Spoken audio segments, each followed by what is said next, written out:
ہمارا آج کا جو درس ہے وہ الہات کے حوالے سے ہے۔ یہ خصوصاً مدارس کے طلباء کرام، علماء کرام اور کالج اور یونیورسٹی کے جو طلباء کرام ہیں اور یا ہمارے عام مسلمان جو لوگ ہیں ان کے لیے عام فہم انداز میں کوشش کروں گا کہ الہات کے حوالے سے ان کو خبردار کروں۔ تو سب سے پہلے الہات کا جو لغوی معنی ہے ہم اس کی وضاحت کریں گے۔ الہات دراصل لغت میں میلان کو کہتے ہیں اور درمیانی راہ سے ہٹنے کو الہات کہا جاتا ہے، یعنی سائڈ پہ ہو جانا، ایک طرف ہو جانا، ایک جانب کے معنی میں بھی الہات استعمال ہوتا ہے۔ اور الہات کا جو اصل مادہ ہے عربی زبان میں وہ لام اور ہا اور دال ہے، یعنی لحد، جیسے الحد یلحد الحادن، یعنی بمعنی صحیح راستے سے بھٹک جانا، ایک جانب ہو جانا اور صحیح راستے سے ہٹ جانا، ایک طرف ہو جانا، یہ الہات کا معنی ہے۔ اور جیسا کہ لسان العرب میں علامہ انصاری رحمہ اللہ نے بیان کیا ہے، یعنی لحد کے حوالے سے وہ فرماتے ہیں الشق الذی یکون فی جانب القبر موضع المیت، یعنی لحد قبر میں ایک جانب وہ جگہ ہوتی ہے جہاں میت کو رکھا جاتا ہے، یعنی لحد ایک جانب کو کہتے ہیں، ایک طرف کو کہتے ہیں، سائڈ کو کہتے ہیں۔ یہ لحد اور الہات کا معنی ہے۔ اور الہات کا اصطلاحی معنی یہ مفتی محمد شفیع رحمہ اللہ کی کچھ مخصوص عبارات کو ان کے متعدد کتابوں سے جمع کر کے ایک کتاب علامہ مفتی محمد زید مظاہری ندوی صاحب نے کتاب مرتب کی ہے، جس کا نام رکھا گیا ہے کتاب التعریفات۔ کتاب التعریفات میں انہوں نے الہات کا اصطلاحی معنی یوں بیان کیا ہے: قرآن مجید اور احادیث کے اصطلاح میں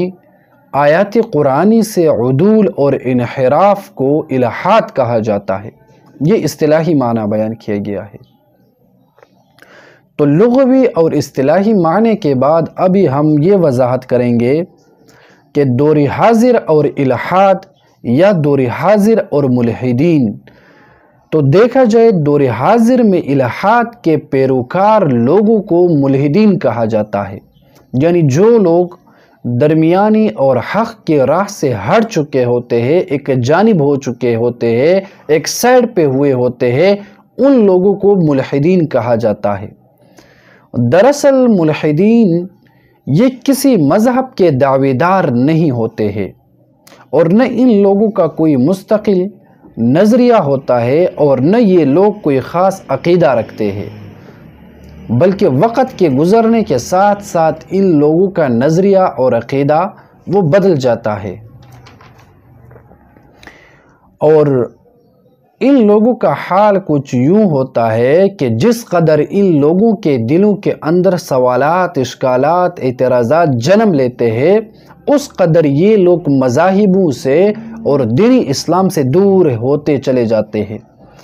یہ لوگ کسی مذہب کے بھی دعویدار نہیں ہوتے ہیں۔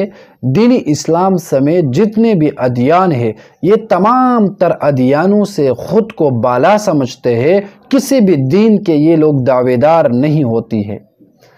لیکن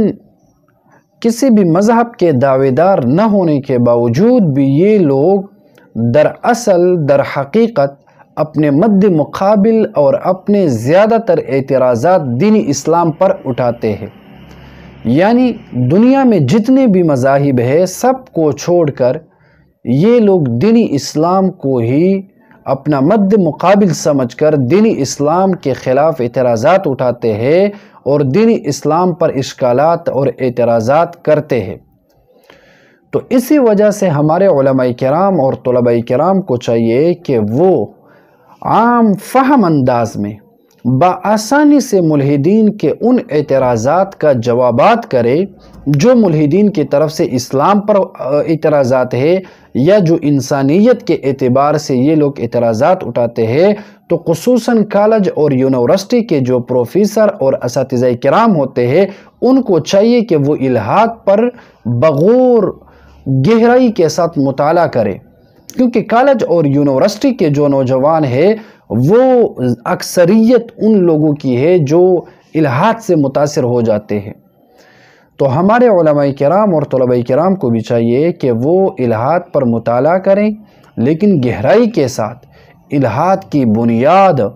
کو خوب سمجھ کر الحاد کی طرف سے جو اعتراضات آتے ہیں ان اعتراضات کو سننا، سمجھنا اور پھر عام سادہ